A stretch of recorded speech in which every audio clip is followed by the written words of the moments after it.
With ADHD, it's easy to get overwhelmed. I know that I get overwhelmed when having to shower and put clothes on in the morning. But today we have a guy who's figured out a lot of the secrets. He's a serial entrepreneur and a journalist and a radio host and an author. He's a pioneer in lifestyle design, breaking the typical 9-to-5 pattern, enabling him to run multiple companies while having the freedom to travel anywhere in the world at the same time. Thank you for coming to join us, Mikey Peres. Hey. Thank you very much for having me, guys. I really appreciate it. I appreciate the opportunity, Ben, and Yeah, welcome. So I guess, quickly, we don't want to go too much into it, but if you want to give people, a very brief rundown, what's your ADHD story, and, how did you come to where you are now? Sure. So I was diagnosed with ADHD at about the age of 9. Mm-hmm. And my education process was kind of interesting ever since elementary school, where I had to, go through a special class when it came to doing stuff like mathematics or English literature. Mm. But it was more about just the stigma that was attached to it. So, for example, when I had to take my Ritalin at the time, now it's a whole bunch of other stuff. But yeah, when I had to take Ritalin, I had to do it in front of everyone. So the secretary would have to see me take it. I have to go, I open my mouth. And it was in the hallway where everyone would walk by. So it's almost like just this public it was something I couldn't get away from. Mm. But also you have to do the walk of shame when the math teacher comes in and I have to leave the room and go to something called GEM. It was a program for kids with learning disabilities. So it's more about and you're a kid, you don't know better. You don't have really your own opinions. All your opinions come from those that you look up to, those of authority. Mm-hmm. That coupled with the fact that I grew up in a very Jewish community, and to begin with, I was sheltered from the outside world. Mm-hmm. It really put me in a pretty isolated position. And it's only really in hindsight or in retrospect do I realize, how important it was for me to break out or what kind of skills I've developed throughout that process. Mm. So elementary school, to kind of pull back to your question, elementary school, I would have to take private lessons. And I had a really hard time learning in class. I really did, mainly because I didn't care about the stuff we were learning about. Mm. And, everyone can relate to this, Mm-hmm. that it's hard to do stuff you don't like and it's easy to do stuff you do like. I feel like that's just hyperbolized or compounded with people who have ADHD. Yeah. We're extremely good when we enjoy something. It's almost like we're in this special state where nothing else matters. And to us, that's interesting because we don't get to experience that too often. And when we're doing stuff we don't like, it's just every painful. second feels like a light year. Correct. So, that was the first thing. Additionally, Ritalin did not settle well with me at all. In fact, it's prescribed today as a weight loss drug. People take it to induce weight loss because it completely nukes your appetite. Mm-hmm. And to me, I had horrible side effects. I was really cold. I was uncomfortable. I had heart palpitations. I was in a zone-like trance the entire day, a zombie-like trance, the entire day. And my body would be like, you need nutrients, you need food. And my brain is like, dude, you're fine. Keep going. And only after 4 or 5 p.m. when my slow release 90 milligrams of Ritalin would wear off, would I realize whoa, I am starving. I am hungry. It's a weird feeling. So a lot of problems with it, but there's a silver lining here that really outweighs the costs. And the silver lining was that I got a frame of reference, right? The times that it did work, right? The times that it did work, it made me realize, oh, that's really what other people experience. That's what it's like. That feeling where it's just all the noise just goes away and you just don't even realize you're just focused on your task and you're making progress on whatever it is you're doing. So that's how it started. But at the same time, I've also come to realize eventually, and in high school is really where you start to diverge from just being part of a herd, where, in elementary school, discipline's rewarded. There's no really outside thinking. It's just there's a curriculum, there's a process. You're not expecting elementary kids to start being super innovative, at least in my experience. In high school, you kind of start getting a feel where people start developing their own personalities, having their own interests. And that's where I started discovering myself a little more. So, yeah, that's roughly been my experience. And then I think I had this inverse relationship where the more I started to develop my own opinions, the more I started to develop my own methods, the more I started to diverge off the well-worn path, the more I found success. And the more I realized that the people who I always looked up to, who told me these are the things that matter, were the people who I really shouldn't listen to some extent. Nice. Yeah. So so through that, sorry for but that's it's all right. With this podcast, we always kind of interrupt each other a little bit, so it just happens. But I was just, I'm fascinated that, so you had this experience where your unique brain was kind of it's almost suppressed in a way. It's like you didn't have someone saying, yo, use your unique powers to your advantage. And it seems like at some point it just clicked and you started doing things your way. So there wasn't a discrete moment. It wasn't like an epiphany or like a moment of truth. It was very gradual. And then when collectively, you look back, you're like, whoa, I actually noticed there's a difference here. I also want to really make clear here and say that I don't feel like I was neglected. I don't feel like, I was oppressed in any ways. I don't feel victimized. I never have. And it's important that people don't become a victim to their circumstances either. Because that almost makes you feel like there's no, like, you want to be able to fight, right? And when you feel like a victim, it's almost justified. And you're like, hey, this is a much easier solution than putting up a fight. So I definitely wasn't victimized. And also I was developing. So I took time for me to find myself. But certainly, an important point for me was when I realized that, these traits that I have as someone with attention deficit hyperactivity disorder aren't traits that I should fight against. Those are traits that I should leverage. The fact that I can't multitask, the fact that I can't focus on a single task, isn't itself a strength where I perfected the art of multitasking. And I need to stay highly productive all the time. I might not be able to do one thing, but I can work. I can't listen to a podcast. I can't check emails. I can't be coding to 2 or 3 different sites, right? And I found ways to kind of operate within an ecosystem where I'm highly productive. Right? It doesn't necessarily mean that I have to fight my ADHD and become super hyper-focused on single tasks. It just means I need to have high output. Yeah, I found a similar thing actually when I was at university. I was still not diagnosed officially at that point, but I was writing my thesis, and then I also was like drawing a picture for my sister, and then I was like doing something on Facebook, and I was just constantly like flittering between the three, and I found that was the best way to be productive, because if I just sat and tried to write my thesis, I was like, Right. And there are things to me that are absolutely unbearable. Like, I cannot read a book. You cannot. But what I could do, and I love books, I do. I have Amazon Poly. I start converting the API connection. I just throw text. I export it. I got my settings already. So I get 110 or 115% the speed, and I got the specific voice I like. And I listen to books all the time, but I don't read books. Right. So I still try to internalize the information and process it just in a way that's more efficient and effective for me.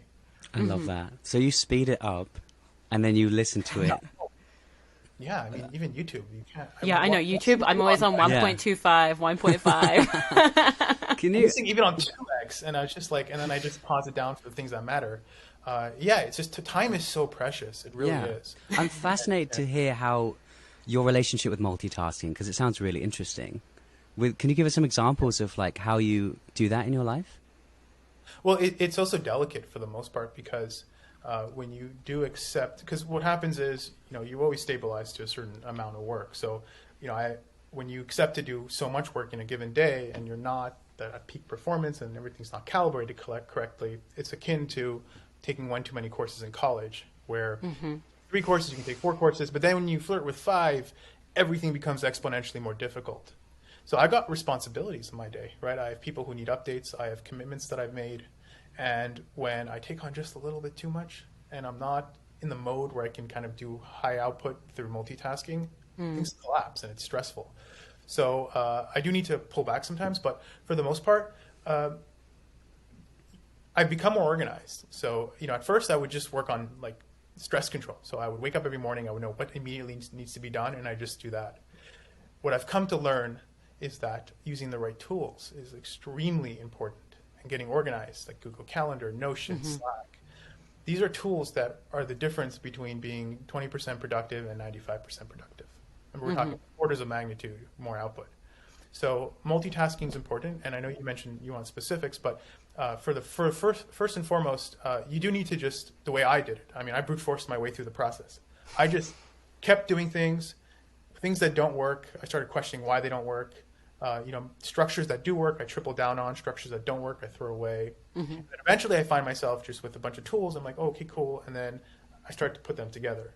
So, it's not like I one day sat down and sketched out exactly how I need to function. It's just gradually developed over time. But, a lot of it attributes to certain things I don't fight, like having a set schedule. And I know that probably helped me a lot. But I can get locked into night schedules where I just don't see sunlight for 2 weeks. I can be thrown away between different time zones. So like in Dubai, and then you're in Thailand, and then, so I don't fight schedules. And I also don't try to sleep on time, right? It's just a waste of time for me to do that personally. I love so that. my body says it's time to go. So what I've learned is it doesn't matter how long you sleep. It matters when you decide to sleep. So if my body tells me I'm tired and then I push it for 4 or 5 more hours, first of all, those 4 or 5 more hours won't be as productive. Right? You're kind of on autopilot at a certain point. But also when you sleep, if I sleep 6 hours right away when my body tells me I'm tired, I will wake up really good. If I sleep 6 hours, once I've pushed myself 6 hours longer than I should have slept, I'll feel pretty crappy the next day. Right. And also, sometimes when you feel the pressure to wake up a little earlier, a difference of 1 or 2 hours will affect how you will function the entire day. Sometimes I'm fed up. So I'm waking up on a bad schedule, right? I'm waking up at 1 p.m., but I'm going to sleep at 6 a.m., right? I'm waking up at 1 p.m., and then I feel the need just to wake up a little earlier because this is driving me crazy. I get depressed when I wake up and the day is ending for people. I like to wake up when it's dark and then the sunlight comes out. I think a lot of that comes from like societal pressure as well, right? Yeah. Right. I don't know what it is, but I'm just so much more motivated when I get to wake up in the morning. The sun hasn't come out yet. I get to throw in and get 2 or 3 hours of like high productive work where I get everything that's immediately done out of the way. I wake up in the morning, my Slack has like 50 messages, my WhatsApp has like 50 messages, and those are like the things I need to do before I even start my day, right? I like to get those out of the way as quickly as possible. And I need to assign tasks, I need to make sure that everyone has their work for the day, blah, blah, blah. So I like to do that before the sun comes out. And then the sun comes out and I'm like, I'm ready to go, and I run, I swim, or whatever I need to do. And then I get a lot done throughout my day. So I kind of lost my train of thought. So I guess I was just interested in like, what does not following a standard sleep cycle for you? That means just going to bed whenever your body tells you. Yeah, that's right. But also when I'm on a bad cycle, like I've just described, what I do is I just keep trying to sleep just a little later. So I work around the clock. I don't work towards it. So I don't like, if I'm trying to wake up at 6 a.m. and I'm currently waking up at 2 p.m., I'm not going to go to sleep super early. I mean, I can try, it just doesn't work. It's a waste of time. So what I do is I just keep sleeping later and later and later. And within 4 or 5 days, I'm there. And I managed to stay productive throughout the time, and I got to that destination. Wow. Just because, like, this is a kind of breakthrough for me because I've spent years having a different sleep schedule. And you know how this is. Everyone I meet who has a normal view is like, oh, you need to fix that. Why have you tried this? Have you tried that? I'm like, yeah, I've tried that a million times. But to say... They're right. That's the thing. People do things a certain way because they get the results they want, right? But it's not absolute. There isn't one structure. There's context. There are variables. There are many variables at play. And for that advice, you have to understand something. It's not that, and I don't mean to think that you think that, but I just want to add to what you're saying. Yeah, it's not that they're wrong. It's that things just work better differently for me. And they're right for them, right? Like it might work for them, but that doesn't mean that it's going to work perfectly for us. I'm careful to who I give what kind of advice to. For example, my critique of the schooling system, I don't have one, right? Because I don't necessarily have a better solution. What are you going to cluster people by IQ? Like, I don't really know. The schooling system works for 85% of people, let's just say, right? That's fine. It doesn't work for me. So what I do is I just work within it. I don't go to class, right? I finished my college degree and I've gone to, usually on a course, I would go to 2 courses, midterm and final. And I would walk into the course and the teacher would go, sir, you're in the wrong class. I'm like, no, it's Michael. He's like, oh yeah, that's you. He's like, yeah, here, take a seat. And it's just because, first of all, I get little results from an hour and a half in class. I like to remove all the noise. The questions kids ask, the teacher having to repeat stuff just because he needs to do his job. I like to look at the notes, and a good teacher will properly map the notes to the exams, meaning the weights, the amounts he focuses on. But also, good teachers are clever in terms of how they lay out the course, and they'll ask something similar with slight nuanced differences, and they're trying to focus on a mechanic, a specific issue that they want you to understand. These are things that I was able to really do on my own when I started reverse engineering courses, just by looking at my students, my friends, my colleagues' notes. So I ended up just being able to study way more and get way more done by not going to class and by studying notes. But also, as you progress through the college system, and ironically, the things that I was told I was bad at, like English and mathematics, were the things that I end up doing now. And I majored in after, and I realized that, hey, I was actually quite good at math. But, especially in courses like STEM-based courses, where the degrees usually get harder, the courses usually get more condensed, more advanced, but the teachers are also teaching other PhD students. They don't care about their students. So, becoming good at absorbing information within a classroom setting is becoming less and less value as you progress. And learning how to learn on your own, and learning how to, like when you're doing advanced calculus, every advanced calculus course is almost nearly the same. You have the sheet, it's like this thin, it's condensed with high density information, and that's your course. You learn that, you're getting an A. You don't, you're not, right? That's that simple. And I feel like once I've perfected the art of learning on my own, I feel like I kept doing better and better and better as I got towards the end of my college degree, as opposed to I heard my colleagues complaining, oh, the teacher sucks. I'm like, I don't even care if the teacher sucks. I just need to know what's on the exam. This is such a You're great lucky that example. you had good notes though online. Like one of my teachers at university was like, you have to come to class and write everything out, and I'm not putting it up online. And then she did on like the last day of classes to kind of force everyone. Exactly. You've got to do some due diligence before. Yeah. But also, I had to sign a contract in my college in Canada. So they didn't let me, they were going to kick me out of the course if I didn't show up to class. Yeah, I was going to say, do you not have like, some classes have like a minimum requirement of attendance, all right? So for my computer science degree, you kind of, in Canada, there's like a deck where it's just kind of like a bachelor's, but it's not really. It's a 4-year program. It's very weird. So there, they still treat you a little bit like a kid. But once you head into like higher level university stuff, college stuff, they don't give a shit. They just want, I feel like Yeah, as long as you're getting the marks, like why should it matter if you're there or not? Correct. I feel like you've trained this faith in your unique abilities over time. That's taken a long time, and to see your faith in your own unique kind of mindset and your trust in it enough to not go to classes, I absolutely love that. Like, has that come slowly over time, or is it through experimentation? 100%. It's like it's a certain sense of confidence that just comes from seeing success and from diverging off the well-worn path in very minor ways, and then building on that over time to the point where you're willing to take big projects or big risks off the well-worn path, and you're able to weather the process because you're confident you're going to get that output you want. Correct. And these mechanics don't just apply to my lifestyle. They apply to everything I do. They apply to my business. They apply to how I operate. We, as a company, we don't have a 9 to 5. We don't operate 8 hours a day. We operate 24 hours a day, right? This is a byproduct of my lifestyle. I hire a third of my team in Pakistan, a third of my team in India, a third of my team, India, Pakistan, same time zone, but then countries like the Philippines and then America and Canada. So it's all about having really good protocols, because this is a double-edged sword, right? If these things aren't done properly, if these things aren't done with heart, you end up getting a counter effect where you're just a high level of redundancy. Everyone is stepping on each other's toes, and then there's a lot of repetition and miscommunication. So if you have really good structure, good tools, and you know how to transfer information, what you end up getting is 24 hours of work, of high output work. So regular companies doing 8 hours of work, we're doing 24 hours of work, and within each of our 8 hours of work, we're getting more output. So and this allows us to grow rather quickly, and I would attribute a lot of these mechanics and ways of thinking strictly because of my ADHD and how I've learned to survive outside. So do you still have moments of like self-doubt? And if you do, how do you deal with those?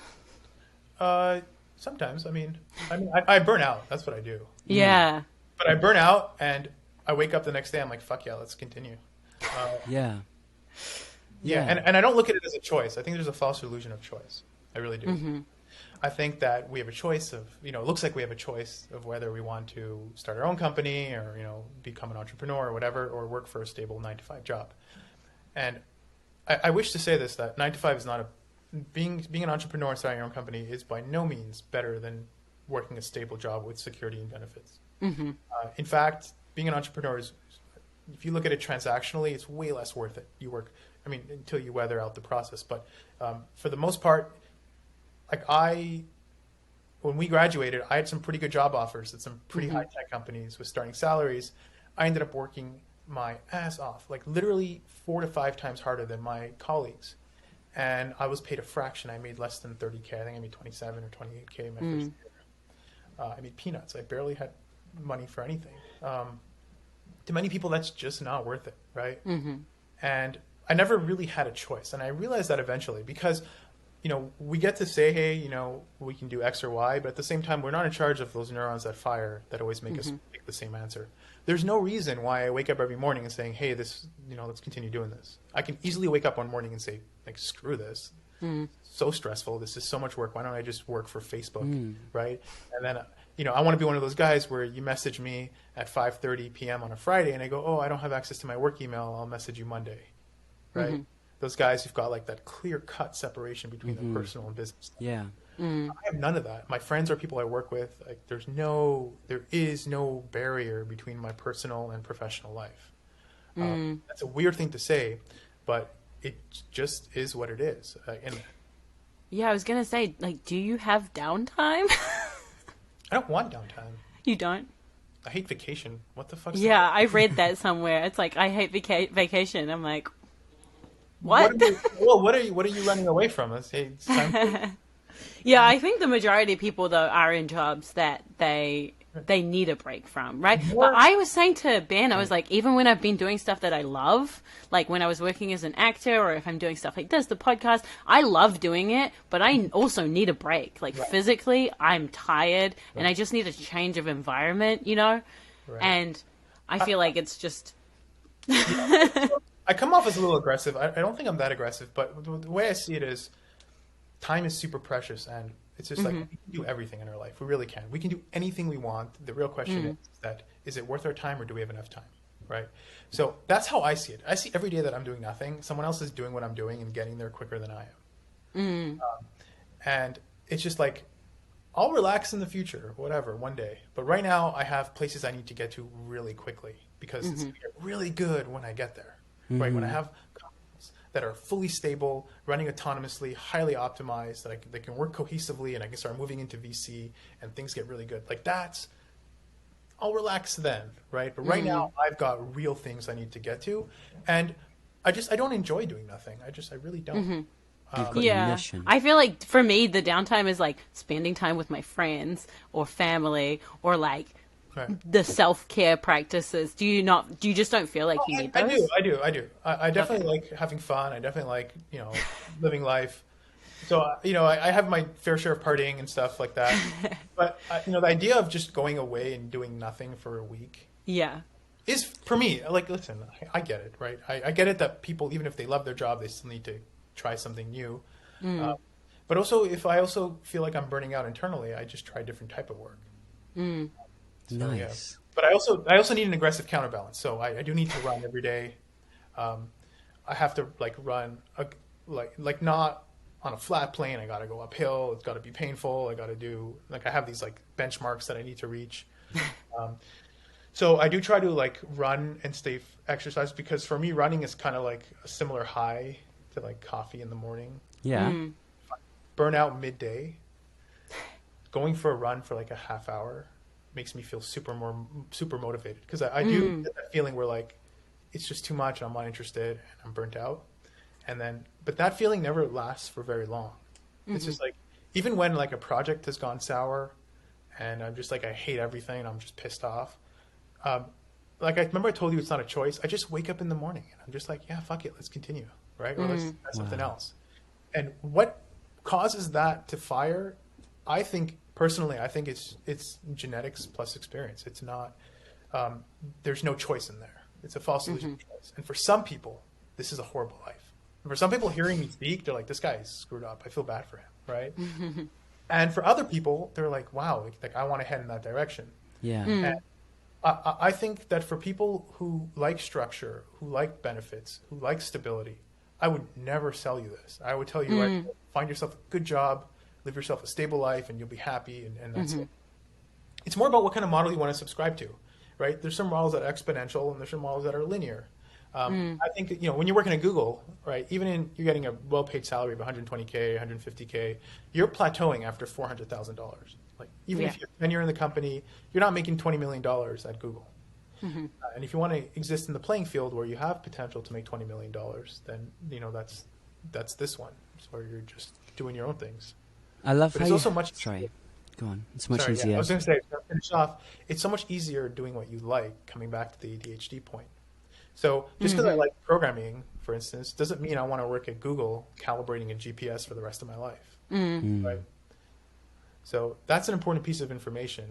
When you do something you love, which is a third of your life for most people, when you have to work, it's really important you do what you love, or else it's so much harder. It's so much harder. So it's because you do what you love that keeps you coming back, do you feel? 100%. And what I love is constantly changing. Yeah, I was going to say that would be something. If you're a programmer at Google, theoretically, you're doing the same thing. You're fixing the same bug over and over again, or whatever. There's probably a little bit of variation, and you'll get put on different projects, but it's not going to be as varied as what you're doing right now. Right, and what I say is, like, when you work for other people's companies, to some extent, you're paid to forget about your own dreams. That's really what it is. Yes. Your dreams are worth $100,000, and that's what will pay you to forget about it and just work for hours and build our dream. It's so true, and I love how you just say it. Like, some people shy away from it, but you're like, this is what's happening, and it's like some people hide from that fact. I don't want my employees to hear it, but, you know, I'm just kidding. Nah. It's No, but you just need to love what you're building. But I think when companies become really big, you know, I think they become kind of bureaucratized, if that's a word. Yeah. And they detach from, you know, it's all become optimization, and it's robotic. I was really excited to hear about your sprinting, because I read that you sprint between work hours. And Love that word. I just, right, like, that's what you want to do. Like, I've heard it's the agile work mode, but it's also my agile lifestyle. But I just love, like it. Do you really feel like when you wake up in the morning, you sprint and it provides that kind of coffee-like effect for you, right? Is what you were saying. Yeah, I usually sprint when I'm burning out. Okay. So it's kind of like I love that push I get in the morning with coffee. You know, you would take coffee, like, yeah, fuck yeah, let's work. Let's get this done. So it's like a reset. And then you're like, and you take a nap. And I do take naps in the afternoon. I take like 20, 30 minutes. It's like a recharge. Sometimes even like 5 or 15 minutes is like a zap. But running to me gets the brain firing in a similar way that I wake up in the morning. Right. Is it running specifically as your kind of main go-to sport? Or are you very... Well, I used to breakdance and do stuff like that. But, Sweet. Yeah, I used to. If you see photos, you know, there's lots of stuff on, like, one hand and all that stuff. But now I run because it allows me to get everything out really quickly. It's accessible. Just chuck on I was going to ask how you do it while traveling. Like, how you exercise. I guess, like, you can run anywhere. Is that the kind of thing you do? Shoes and shorts.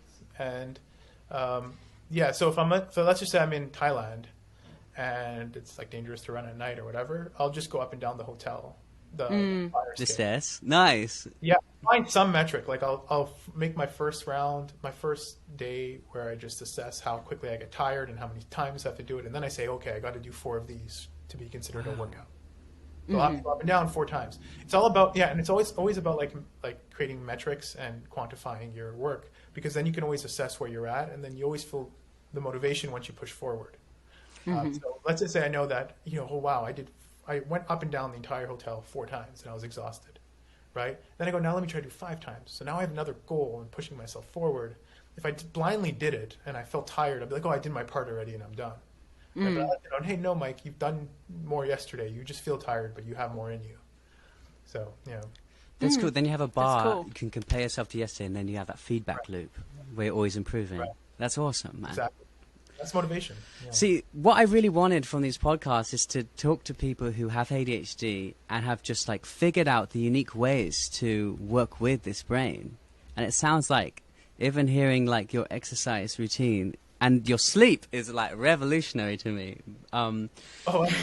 Because the pressure to sleep, like ruins me and makes me just stay awake too. So I love that you listen to your body, and that makes it I made decide. my life work around it, where, because think about it, like if you wake up at 3 a.m., what are you going to do at 3 a.m.? Mm-hmm. I have to do. I have stuff to do, right? So I kind of move my entire lifestyle and run everything I do around the fact that I have no constraints. At least I always try to mitigate constraints. I try to mitigate constraints with my team, right? There's no one physically there. I'm not tied to any specific location. I'm not tied to a time zone. So this way, since I do have a bit of a quirky way of functioning, I can still be completely optimized in that environment. So Do you still have some kind of a routine? Like, yeah, morning routine or something? I do. when your day starts, whenever that is, you still kind of go through similar motions. You were saying you check your Slack or whatever it is, and then Right. kind of go, yeah. Right. And I do sometimes try to commit to certain, because not everyone on my team has a similar lifestyle to me. We need admins around, so like I do commit to schedules. I certainly do, and I'll even like commit to specific schedules for shorter time frames. So now that I'm in LA, I'll operate with this schedule, and then 2 months from now, I'll modify it to fit my new environment. But yeah, definitely commitments to schedule and definitely staying organized is extremely important. Yeah, I'd love to hear. Like in a way, I'm not organized, but in a way, I'm very, very organized. So do you have you say that you've gotten way better at organizing your time and like organizing yourself. Is there a certain methodology or something that's helped you organize yourself better?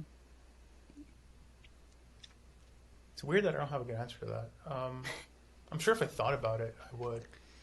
But coming back to the point, it's just more about trying tools and then seeing what kind of output I get, and throwing away what doesn't work and what does work. So as someone who is doing a lot of technical work, having organized tools like Notion, and then spending time, and now what I do when I onboard people, I try not to do anything that's context specific. So let's just say I'm onboarding a new developer.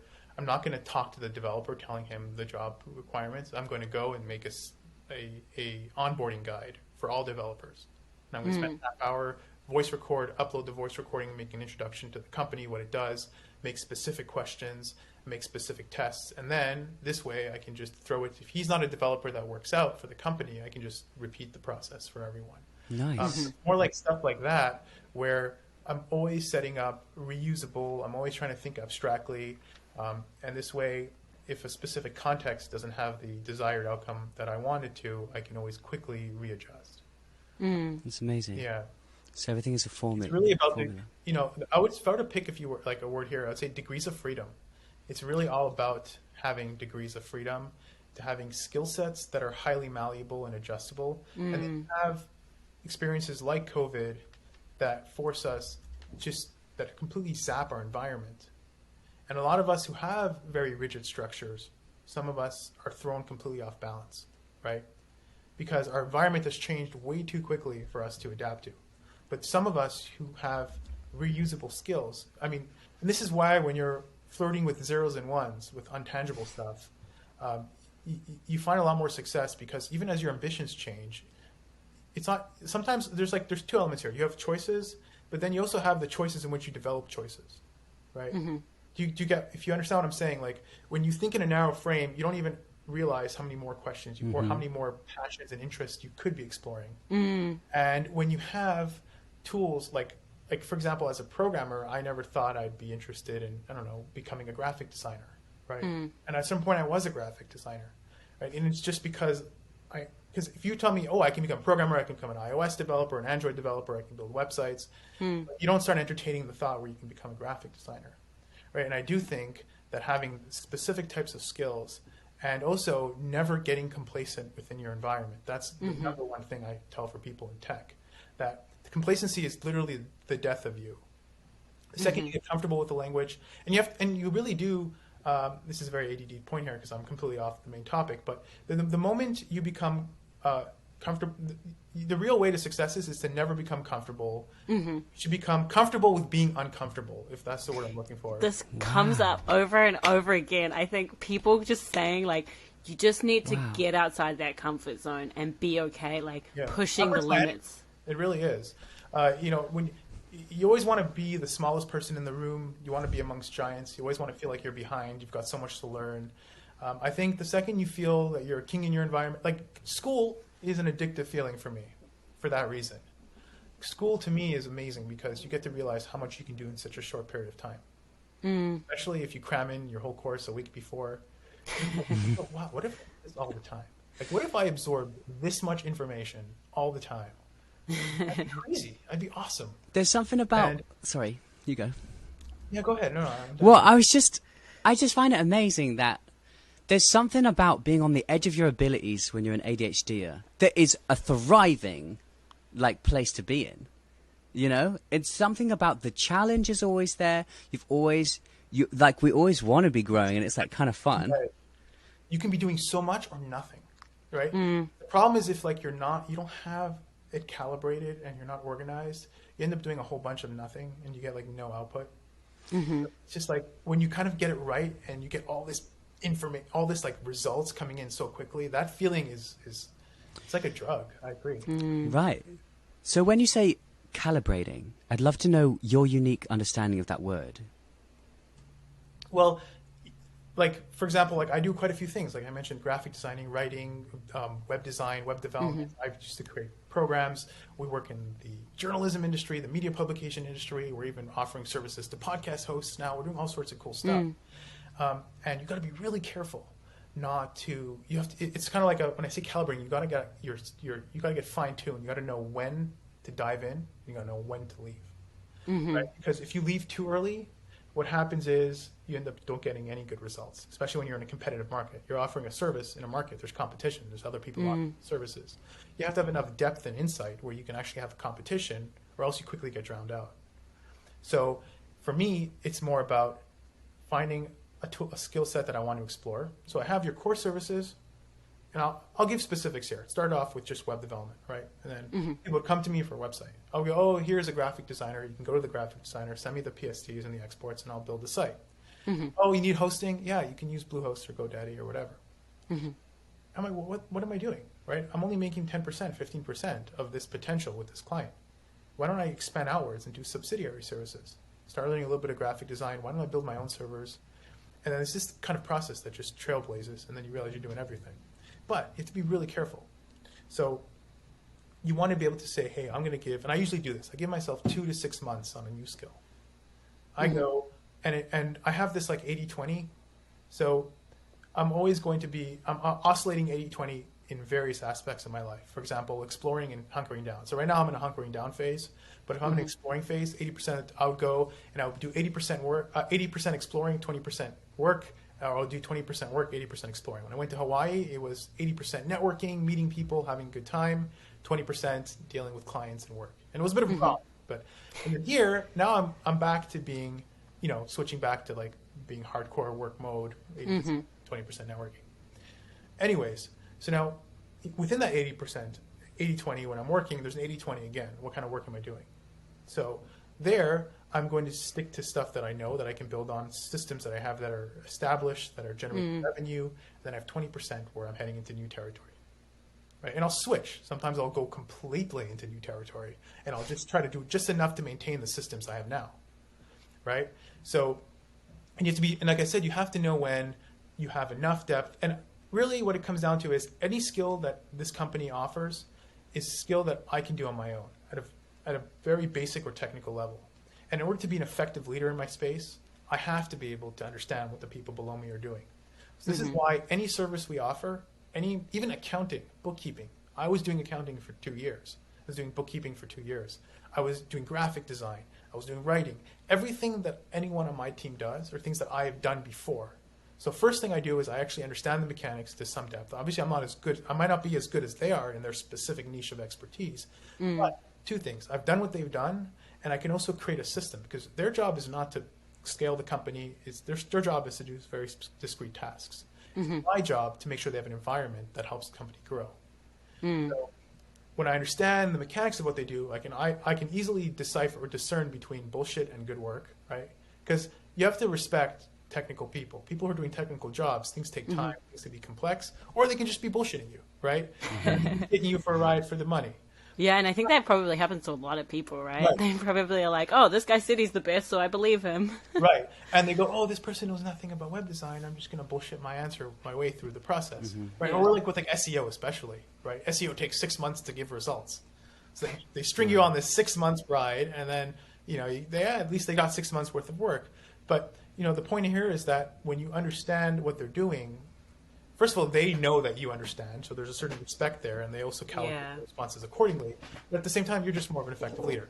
Anyway, circling back here, so what I do is anytime we learn a new skill, I'm actually going to spend a good amount of time, and when I feel like I have enough depth, that's when I decide to step out and try something else.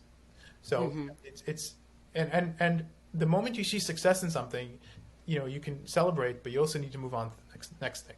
And especially if you're in the tech world, you finally spend 3, 4 months, 5 months learning a new language, and but the industry changes. So you learn PHP. Yeah, then that language is irrelevant, right? Right.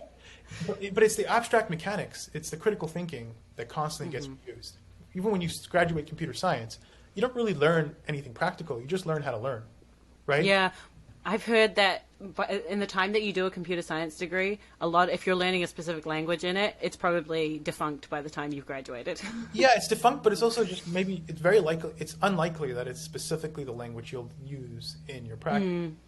But it's not about the syntax, it's about the semantics, right? Yeah.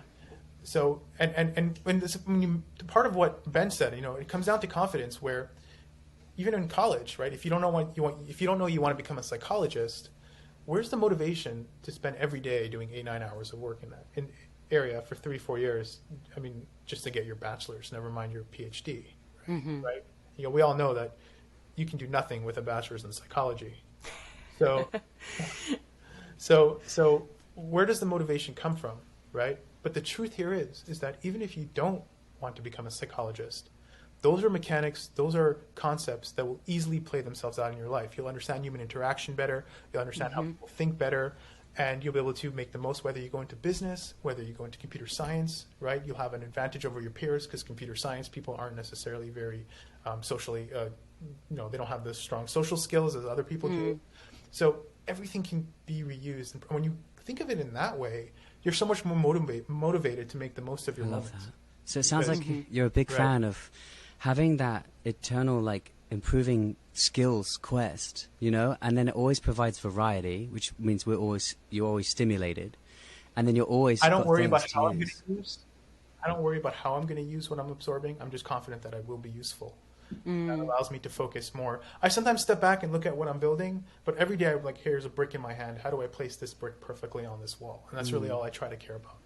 And it seems like you're really good at delegating. So once you have a general understanding of something, and then this person actually is an expert in what they're doing, I'm going to hand it off to them because I trust them. And that gives you the freedom to go and do all these other things. Right. And I'm also always I wake up in the morning and I'm assessing what I have to do, and I'm like, anytime I focus on my energy on maintaining the company is time that's lost where I can focus on growing the company. And that's a real tough struggle. I constantly want to move away as much maintenance as possible. So that's a big concern of mine as well. And I feel like I'm spending way too much time maintaining, micromanaging, babysitting. There's something wrong internally.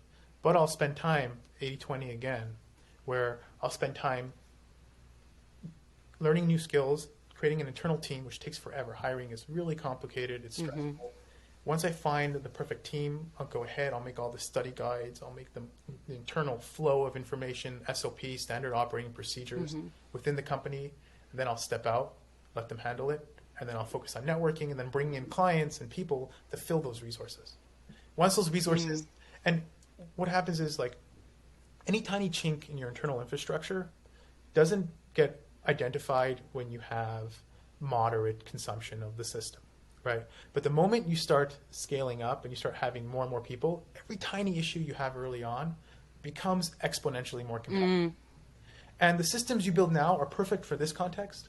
But when, they're perfect to maintain 10 people, but when you put 30 people on there, the whole thing collapses. And you got to go back, and it comes back to being uncomfortable. People would want to fix what they have, but at some point it's way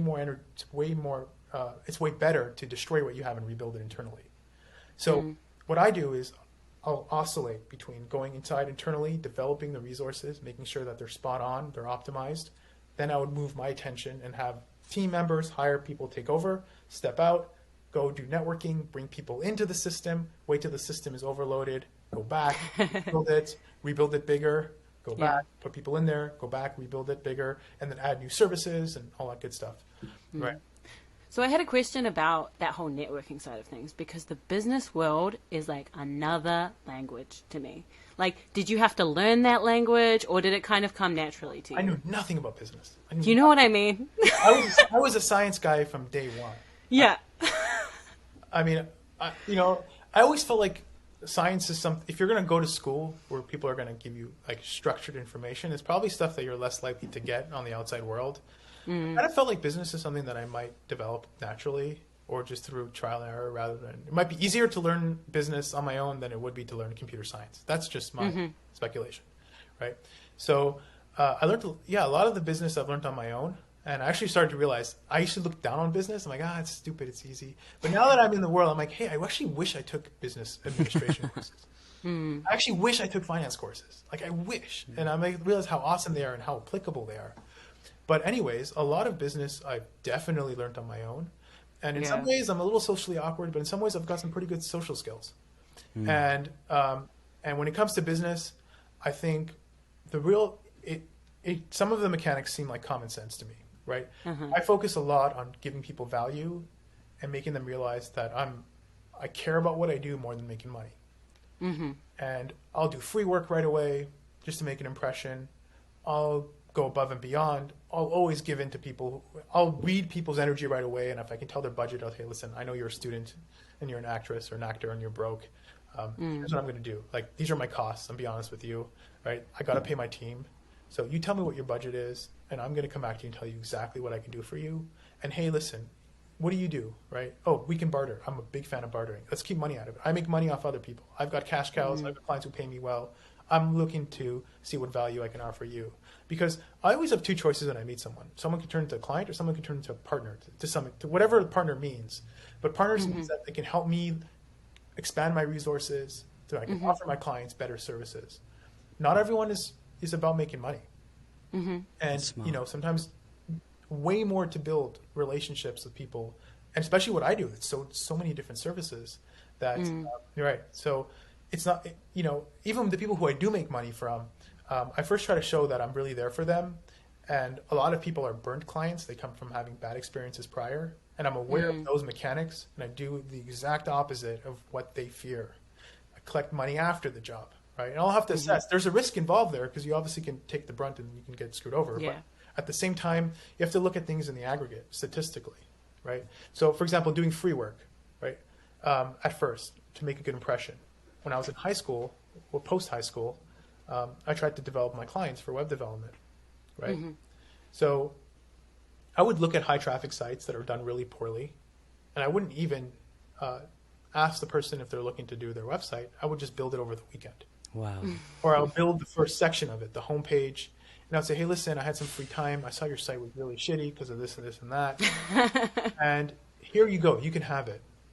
And they go, whoa, who's this guy? What? Yes. And then from there, I gave up, a few $100? And these are the clients that I've had for 10 years, right? So when you're thinking narrow-sightedly, you're like, why would I do $1,000 worth of work for free? And a lot of times you'll send them the website. They'll be like, we don't need this, or like we had someone build our site and we're almost done, and you're like, oh crap, right? but when you think of it statistically and in the aggregate, it doesn't need to work 10 out of 10 times. It needs to work 2 out of 10 times, right? And then you keep doing that for a while, and then before you know it, you've got a whole company running and you've got a whole bunch of clients, and a lot of these clients are really high quality clients and good paying clients. So it's business to me is just more about making people trust you, making people that you care about what you do, and just showing people that at the end of the day, you're going to give them value, right? I'll come in a t-shirt, right? I'll come in sweatpants, but at the end of the day, I'll give you value. To me, all the rest is noise. Coming in a tie and good etiquette, to me, is noise. It helps to some extent. Yeah. But yeah.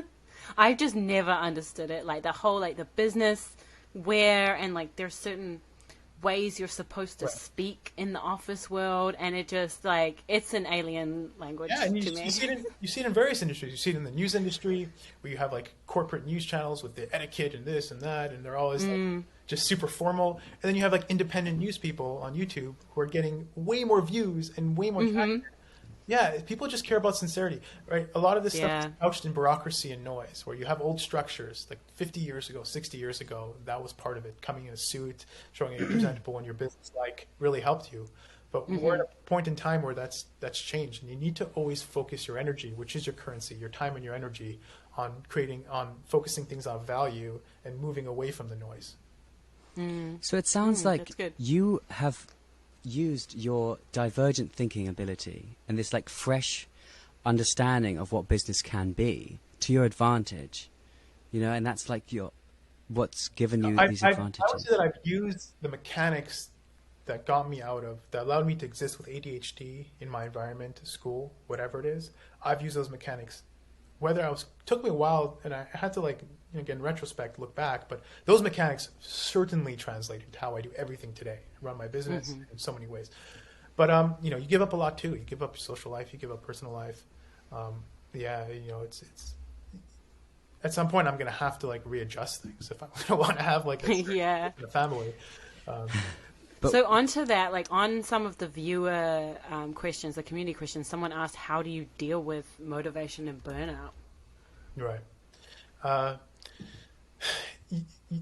The real thing is once you find what you really, really love, your whole metric system changes. Right? You're not saying, is this worth it? Is this that? I mean, you'll burn out, but you realize it's a different kind of burning out, right? When you really do love where you're going, it's more of just a very temporary, short-sighted thing, and you're not that stress and anxiety doesn't extend forward into a longer vision, right? It's more like I'm burnt out right now. I'm hungry. I'm tired. I'm drained out. I'm depressed with this that's going on today or yesterday or tomorrow. You're not thinking, is this what I want to do for the rest of my life? No, it's more about getting those initial conditions correct, because otherwise you risk building a castle on a mudslide, right? You really want to have a good foundation to build on, and that's understanding yourself, that's finding what you love, that's getting uncomfortable long enough where you can have experience enough of a diverse atmosphere where you start feeling what you really like, what you don't like. You can develop your own opinion. Same thing when you travel so much, right? You have to find where you love, what you don't like, what kind of people you like, what kind of people you don't like, what you prefer, what makes you happy. And in order to travel, you've got to get uncomfortable. You've got to work and get a visa to go to this country. You've got to plan it. You get stuck outside. You're stuck overnight. Your hotel. You're this. You're that. But a lot of people care. So here's coming back to what you care about. A lot of people go, oh, a lot of people go, oh, it's so cool. You travel all the time. And I'm like, I don't even care about that, right? So when people find the coolest thing about what I do is the fact that I get to travel all the time. Means that we're out of sync philosophically. This to me is a byproduct of my lifestyle. It's not the focus. I don't even care too much about traveling, and maybe it's because I do travel that I get to say that. But really, what I feel like what I'm lucky and fortunate to have is that I do what I love doing. Right, and I've constructed my life in a way where I don't have to work for people that I don't like, and I don't have to do things I don't like to do, and I do get to build, and I'm motivated, and I'm happy, and I'm excited. And you can do that from wherever. So the people who are impressed by that, those are people who I can really help. The people who are thinking, oh my God, you're on vacation all the time. That's so cool.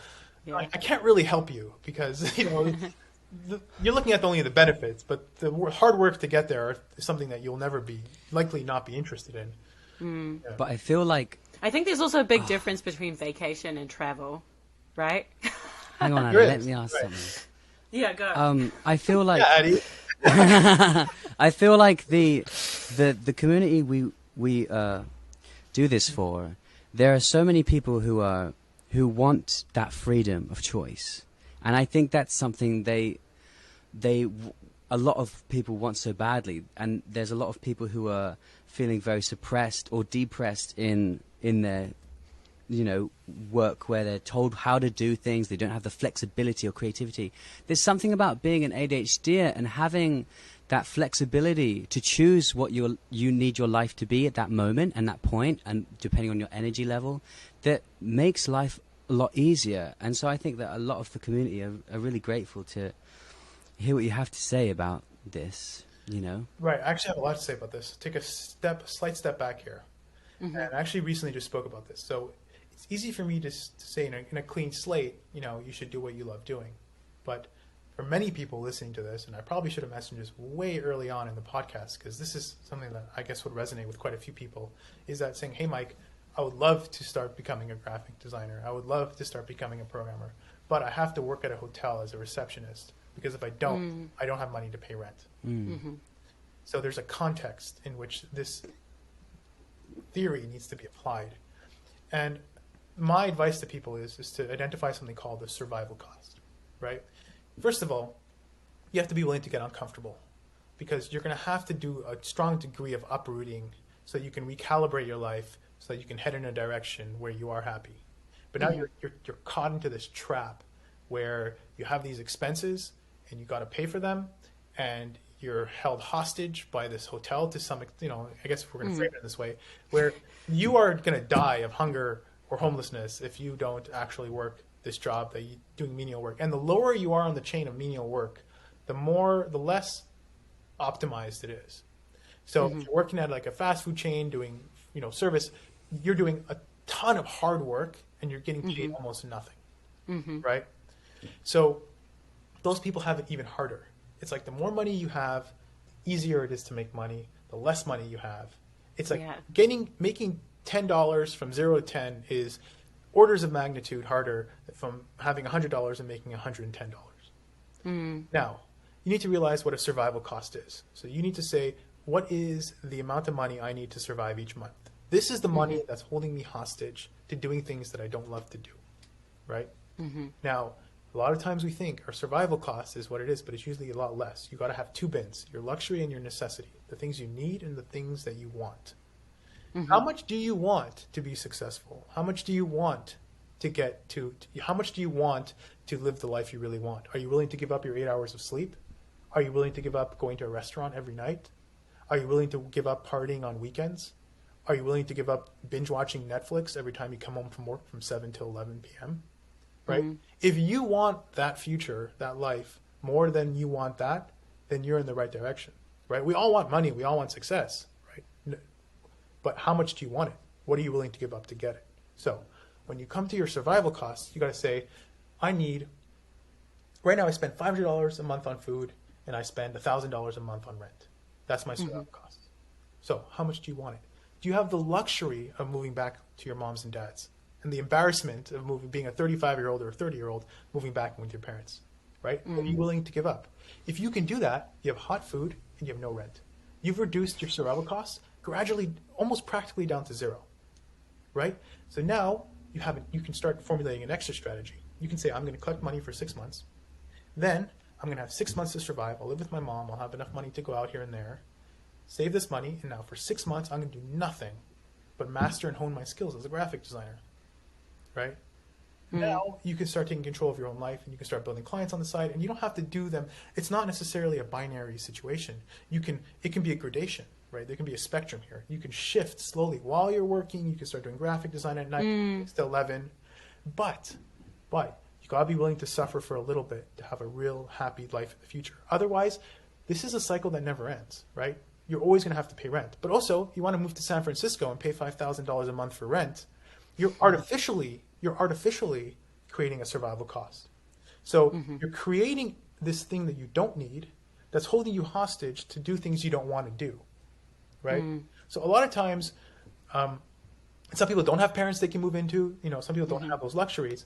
But at the same time, you got to be willing to say, hey, listen, I'm going to reduce my survival costs to as low as possible, save up money where then I apply that money over that time frame of survival costs. So if I can create $6,000 of revenue and it's $1,500 a month for my survival costs, I now have 4 months to master a craft, right?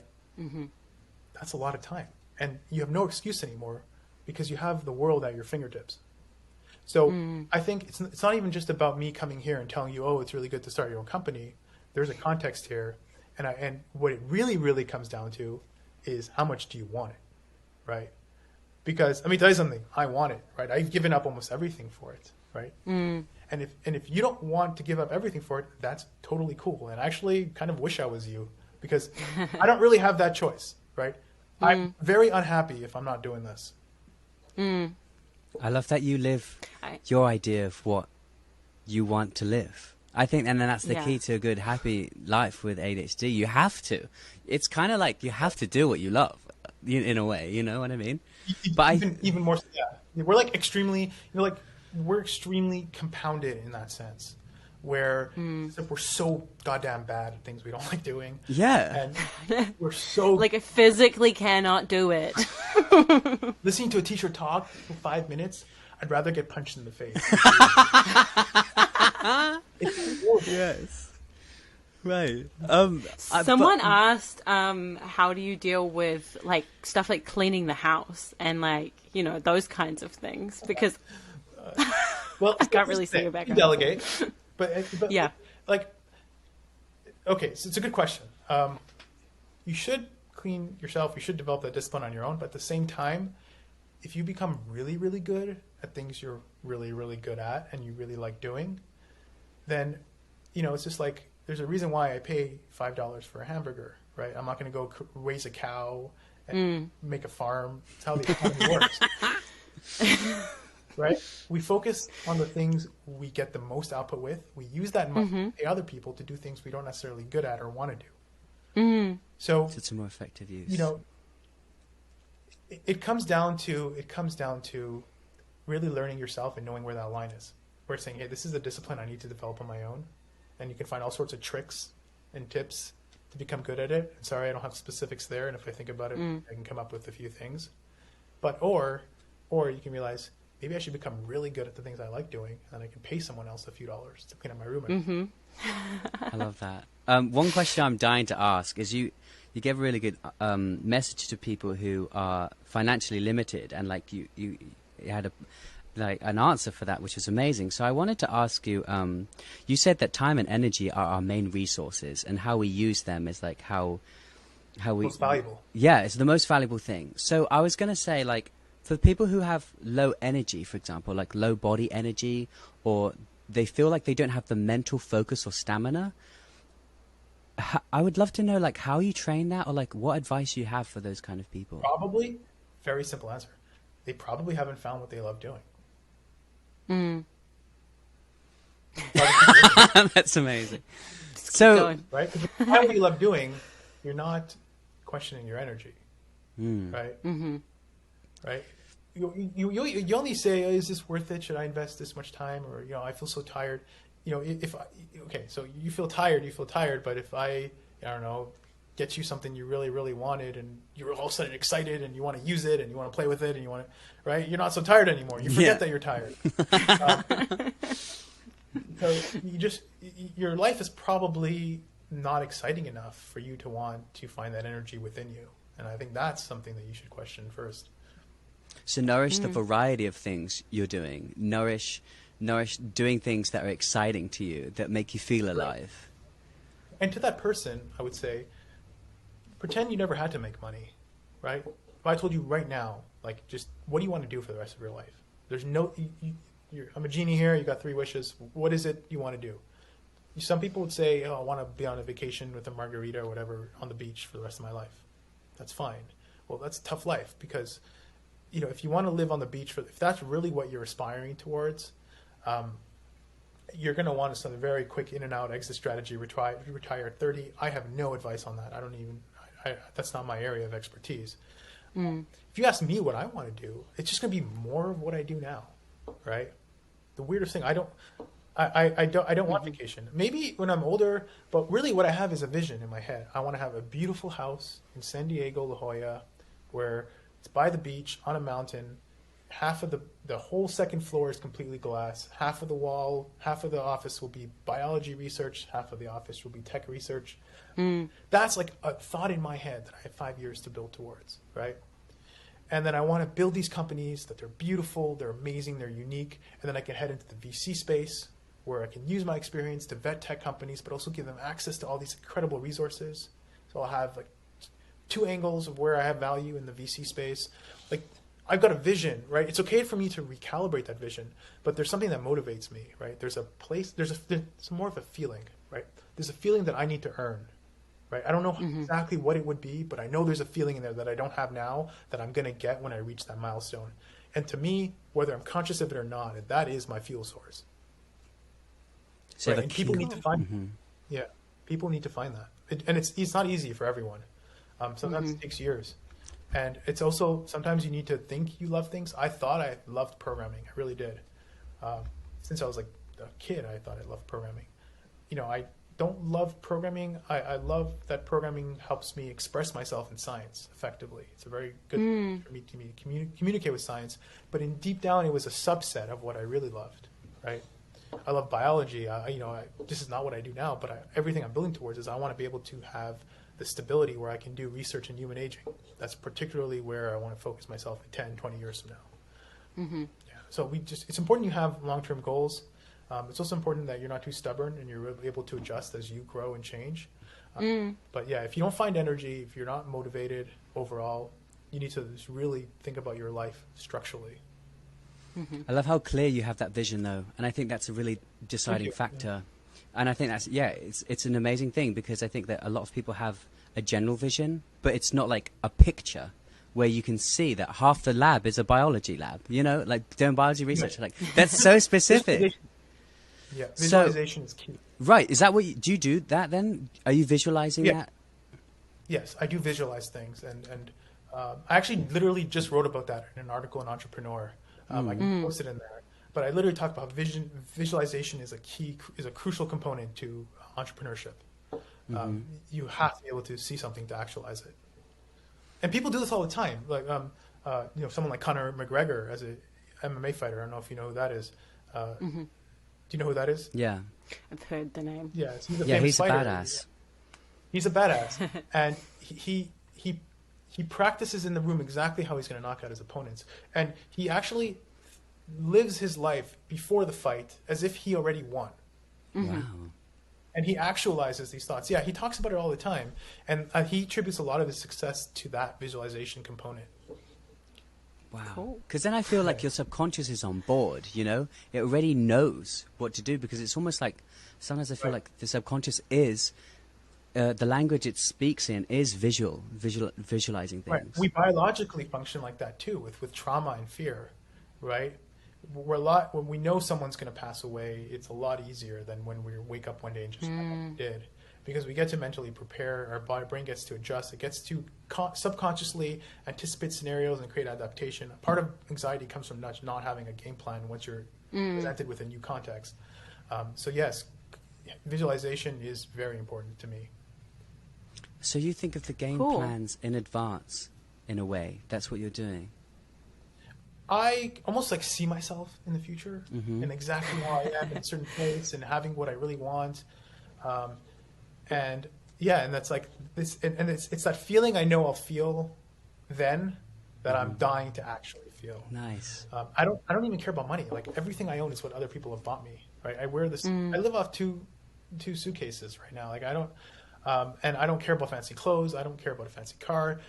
I just like making money. I like the process, the challenge, the learning, the insight, the depth, the growth, and then the mechanics I get from competing in an economic environment, from learning new stuff, from honing my skills.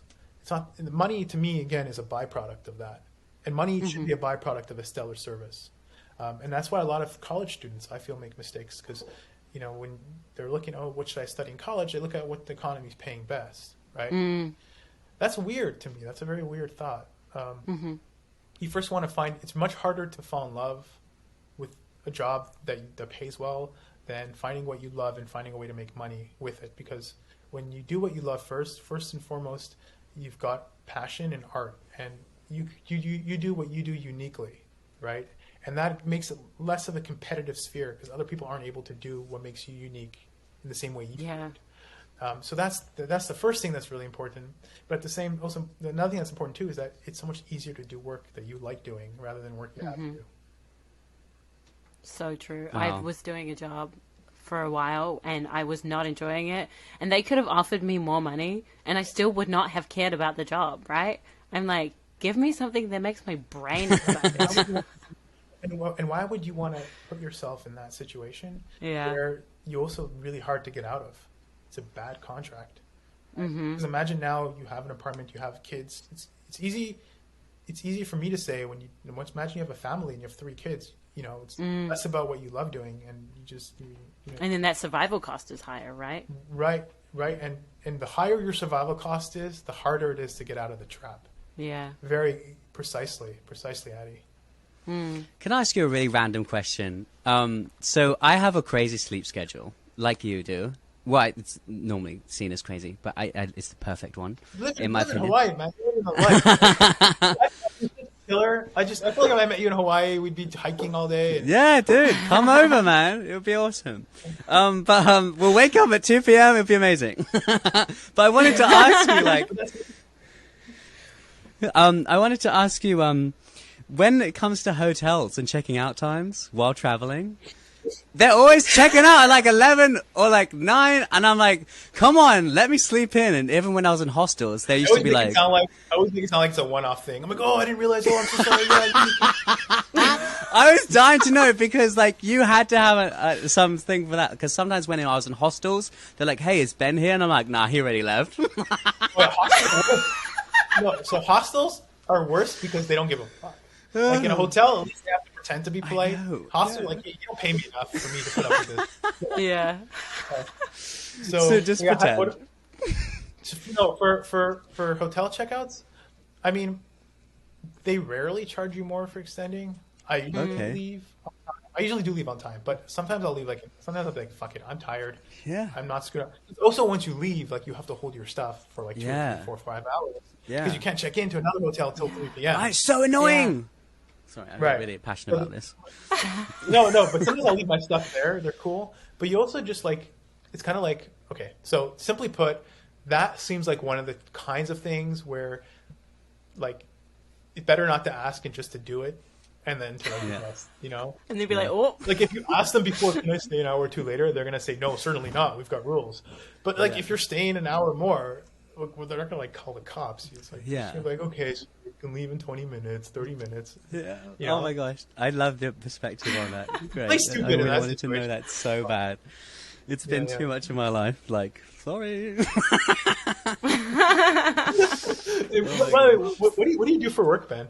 I'm a investor, Tesla investor. What? Yeah. Really? Yeah. We're gonna talk about Elon. Oh, wow. I'm like obsessed with electric cars, like crazy. And I do music. Very cool. I'm a musician now. So wait, but your primary income is you're holding onto assets for investments? Yeah. You just invest all your money. Everything. Good for you. Crazy. Yeah. Gotta risk it for a biscuit. No, good for you. No, good for you. Are you a day trader, or are you just like you long term? Just long-term holder. Just read everything about all of the electric car companies. Like obsessed. That's my obsession in a way. And he's obsessed with Elon Musk. Yeah. There you go. You found one. So what I love. Elon Musk is a visualizer too. Yeah, but so that's really cool, and honestly, lots of respect, because I'd be stressed out doing investments. Dude, it's an emotional roller coaster, I'll tell you that. It's like sometimes you just lose like 100K in a day, and it's like, all right, fine. Yeah. But it's like, listen, you're dealing with like longer term stocks and stable stocks like Tesla. It's probably not as bad as going into altcoins or cryptocurrency. Yeah, I dip in altcoins now. You could be a billionaire one day, and you're homeless the next, and then you're a billionaire the next day. Yeah. You're homeless the next. But there's something about that that's like thrilling, you know? It's like... Right, it's thrilling, and you're like, I can't do this anymore. No, I just don't look. And I'm like, I'm in happy land all day long. That's what I talk to. I feel like if you're doing like cryptocurrency, it's just like going against common sense and intuition is the way to make money. Like when people are panic selling, that's when you want to buy. And when people are buying, the Google searches are high. It's too late. It's almost like when the media is the most negative, it's the best time. Like because it's so out of sync. The media's just making up a narrative, and you know, trash and sell. Right. Literally, yeah. That's kind of how I've gotten by. But I like how I found a way to like live this lifestyle that's ADHD friendly. You know. ADHD, dude. Stocks. You don't have to worry about doing grunt work. You're living in Hawaii. I should be interviewing you. That's pretty good. Next time. Well, but no, I try. What about you, Addie? So I just got out of a 3-year being stuck in a company that I was not loving. I was working as an actor before that, and I was not making a lot of money, but I loved it. Yeah. Like, Yeah. I was doing the weirdest stuff, but I was fine with it. Like, at one point, I didn't even make enough money to pay tax, and I was like, that's fine. That's like, fucking- it doesn't matter to me. Yeah. Fucking fine. Love And it. then I got the option from my cousin to work at the company, and I was moving to Canada, and I was like, this is kind You're of in like, Canada. I live in Vancouver now. Oh wait, I was just And living in Vancouver. I was in Granville. Yeah. Oh, Yeah, I'm Did you know that I was living in Vancouver? No, someone from our community managers reached out to you, and then we kind of just followed up. So they're the ones who are like finding people for us. Now I'm just like, I started with ADHDoers. Like, Ben suggested it. He was like, "Oh, go like do some course with them." They were doing like a journaling challenge or something, and I had just come out of a bad relationship, and I was like, this is really good. This is really cool. And then Amin was like, he's the founder of ADHDoers. He's like, we want you to be the face of our Instagram. And, and I was like, cool. And then he was like, Addie, Ben, do you want to start a podcast? And we were like, yeah, okay, cool. You guys are awesome. Oh, Yeah. thanks. And so it's just kind of like free flowing it. Like, I'm on getting paid out from my old job and just got a whole bunch of share options from them. So I'm like, I could not work for a while and I would be okay. So I'm kind of just figuring it out right now. Like, I want to get back into performing, sorry, I'm but I gonna be also late. love this. I'm sorry I'm gonna be late. You're like, yeah, dude, this is part of. I was like, it's fine. Yeah, 3 o'clock in ADHD language is you just got to add 35 minutes. And you're good. Literally, there's been times where we said like, okay, we'll do 1 a.m. We'll do a podcast, you know, like my time. And Addie comes an hour late. So I just make a random jingle with that hour. And that's why we've got random jingles at the beginning now. Because ADHD is ADHD. You never know how it's gonna play out. That's the cool. Yeah. But like, it's been so Well- good and useful to Yeah. have you come and like share all this appreciate that. knowledge bombs, Mikey. It's Hey, absolutely I hope I offered some amazing. value. I mean, you know, even if one person can, if I can help their life in some way, that's all worth it. Seriously. Yeah, that's great. I love that. And like what you said about finding what makes you unique and harnessing that, like, I wrote this down. I think we should finish on this point. I don't know if it's mirrored, but it says, do what you do uniquely. And that was what you 100%. came with. And I love that. I think that is honestly the secret of You life. wrote that before? in the podcast? No, I wrote it after you said it. I'm like taking notes while I'm doing this. I'm like, shit, I gotta learn this stuff. Want to see a statue of me and like the plaque on the top that says "Do what you do uniquely." Do what you do and uniquely. timestamp. Hit the timestamp. Yeah, man, it's been absolutely amazing. I'm sure we'll follow up and stuff. But thanks so much for coming and sharing your unique vision and how you've learned to work with your unique brain. Thank you so much Yeah. for having me, guys. thanks. It's Have a good awesome. one. Hey, take it easy, Mikey. Take it easy, man. Okay, it's cut.